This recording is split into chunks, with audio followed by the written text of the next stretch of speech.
You are looking at Julian's pronunciation guide, where we look at how to pronounce better some of the most mispronounced words in the world, like this other curious word. But how do you say what you're looking for today? Let's learn how to pronounce this name, the name of this famous battle. It's a battle of Waterloo, but Hougoumont is a farm in Waterloo. So the French pronunciation is Hougoumont, Hougoumont, silent H and silent T. The Battle of Hougoumont, you could say. Now in English it's normally said as Hougoumont, Hougoumont. So in English you do pronounce the H and you do pronounce the T.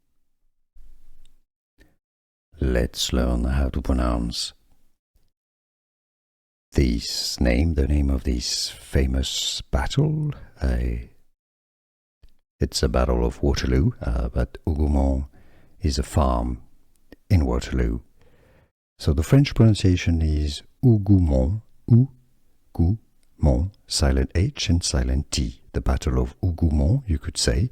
Now in English it's normally said as Hougoumont, Hougoumont. So in English you do pronounce the H and you do pronounce the T. Here are more videos on how to pronounce more confusing words and names too many mispronounced. Like this video if you found it useful. I appreciate your support. I'll see you soon and thanks for watching.